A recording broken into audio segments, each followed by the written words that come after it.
युवराज Dongre news, सत्य, स्पष्ट, निर्भीड. अजित दादांचा घात त्यांच्याच परिवारातल्या लोकांनी केला. अजित दादांचा घात त्यांच्याच परिवारातल्या लोकांनी केला.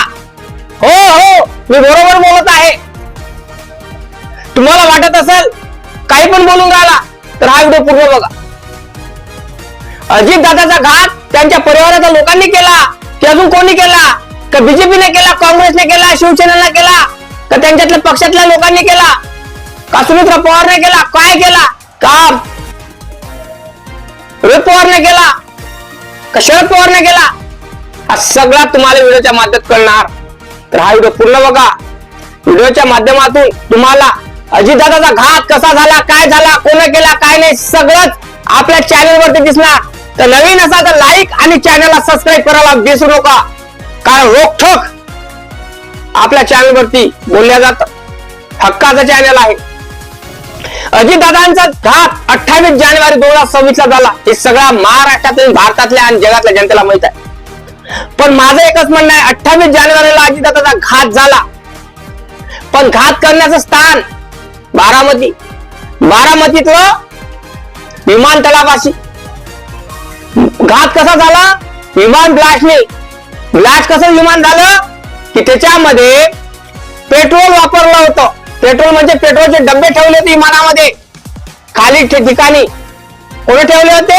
बीएसआर कंपनीच्या मालकाने. आणि कोण्या माणसाचं विमान होतं ते? बीएसआर कंपनीच्या मालकाचं, म्हणजे विके सिंगचं विमान होतं ते. चालक कोण होता? बेवडा होता तो चालवणारा. कारण जो मेन चालक होता तो ट्रॅफिक मध्ये फसला होता म्हणते.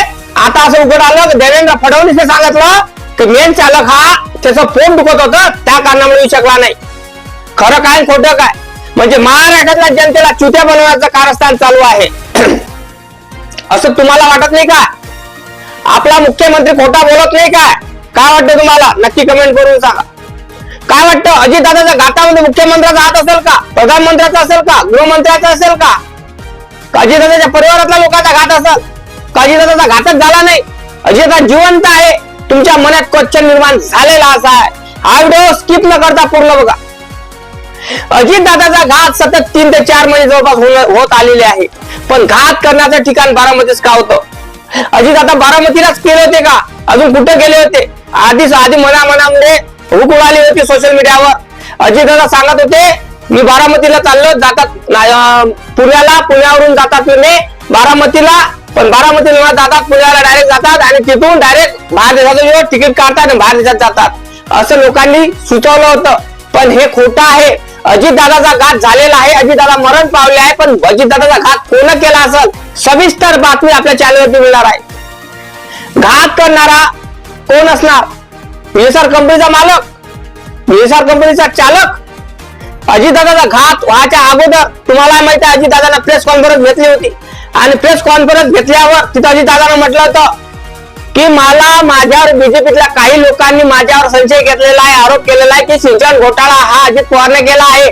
पण मी अजित पवार मी हे खरं सांगत आहे, जनतेच्या समोर सांगितलं अजित पवारनं. मी अजित पवार खोटं कधी बोलत नाही. मी जनतेचा एक फुटी कवडी खाल्ली नाही. आणि जो भ्रष्टाचार सिंचन घोटाळ्याचा सांगत आहे हे बीजेपीनंच केलेला आहे, याच्या फाईला माझ्याजवळ आहे, असे अजितदादा म्हणायचे. त्या कारणामुळं अजितदादाचा बीजेपीच्या लोकांनी काय केला असेल काय घात? काय वाटतं तुम्हाला? नक्की कमेंट करा. आणि मलाही सांगा, अजितदादाचा घात झाल्या बरोबरच, त्यांची डेट झाल्या बरोबर 2 ते 3 दिवसांना सुमित्रा पवार यांनी मुख्यमंत्रीची शपथ घेतली, उपमुख्यमंत्र्यांची शपथ घेतली. काय वाटतं तुम्हाला? याच्यामध्ये काय दाल में कुछ काळा वाटतंय का? का मला हे समजून राहिलं नाही. आग म्हटलं जल्लोषाची म्हणा, याची म्हणू शकतं दुःखाची आग हे शांत झालीच नाही. तरीही सुमित्रा पवार यांनी शपथ ग्रहण का केलं असेल? कारण काय होतं शपथ ग्रहण करण्याचं? अजितदादाचा घात झाला 2 ते 3 दिवसानं शपथ ग्रहण केलं म्हणजे का बरं? का त्यांना खुर्ची भेटायसाठी घात केला असेल का? कोण? शरद पवार फॅमिलीतल्या लोकांनी केला असेल का? त्यांच्या पक्षातील लोकांनी केले असेल का? कार्यकर्त्यांनी केला असेल का? कारण सांगायचं आहे का, संशय सगळ्यावर होऊ शकतो. संशय महाराष्ट्रातल्या जनतेचा संशय सगळ्यावर होऊ शकतो, बरोबर नाही काय? मग घात करण्याचं उद्दिष्ट काय आहे? अजित पवार साहेबांचा घात करण्याचं उद्दिष्ट काय आहे? पवार फॅमिलीतल्या लोकांना अजितदादाची खुर्ची पाहिजे होती का? त्या कारणामुळे घात केला? काय वाटतं तुम्हाला? नक्की कमेंट करून सांगा, जेणेकरून जनतेपर्यंत अजितदादाचं गूढ रहस्य जोपर्यंत येत नाही तोपर्यंत अजितदादाचा घात करणारा कोण आहे तोपर्यंत सापडत नाही, तोपर्यंत महाराष्ट्रातली म्हणा किंवा भारतातली म्हणा या बारामतीतली जनता म्हणा कधी चूप बसणार नाही. अजितदादाचा घात सतत 2 ते 3 महिने जवळपास होऊन झाला तरी घात करणारा सापडला नाही. घात करणारा गेला असेल कुठं? का असेल? पवार फॅमिलीला असेल का घात करणारा? मंत्री संत्री असेल का? कारण तुम्हाला माहित आहे अजितदादा आणि शरद पवार यांची युती होणार होती, यांच्या पक्षाची युती होणार होती. राष्ट्रवादी काँग्रेस पक्ष एकीकरण करणार होता, एकत्र येणार होता आणि आपल्या सीटा निवडून आणत होता. तर काय वाटतं तुम्हाला? या कारणामुळे अजितदादाला मारला नसल, हा कारणामुळे अजितदादाला गेम करला नसल?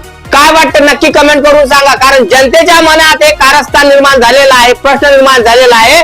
पण ह्या प्रश्नाचं उत्तर मंत्री संत्री लोकांपाशी नाही आहे. का नाही आहे? कारण त्यांच्यापाशी मंत्री संत्रीपाशी उत्तर याच्यासाठी नाही आहे, कारण ते विधानसभे म्हणा, मंत्रिपदात म्हणा, मंत्रिसभेत म्हणा, कुठेही आमसभेत कुठेही काही अजितदादाचा उल्लेख, अजितदादाचा घात कसा याचा उल्लेख होऊन राहिला नाही. तुम्हाला माहित आहे कर्नाटकच्या राज्यामध्ये अजितदादाची FIR घेतली, पण FIR घेतली हे बरोबर आहे, पण अजून पोलीस तपास चालू नाही आहे. चालू का नाही आहे? का महाराष्ट्रातलं सरकार रोखत आहे का? किंवा आमच्या महाराष्ट्रात तुम्ही बेदखल देऊ नका असं म्हणत आहे का? काय वाटतं तुम्हाला? मला हे समजून राहिलं नाही. अजितदादाचा घात सतत 2 ते 3 महिने होऊन राहिले तरी सरकार मधल्या कोणालाही चिंता नाही आहे. नेमका म्हणजे सुमित्रा पवारला चिंता नाही आहे, शरद पवारला चिंता नाही आहे. का बरं नाही आहे? घात करणारे हेच असेल का? काय वाटतं तुम्हाला? नक्की कमेंट करून सांगा. लाईक करा, चॅनलला सबस्क्राईब करायला विसरू नका. जय भीम, जय शिवराय, जय जवान, जय किसान, जय संविधान.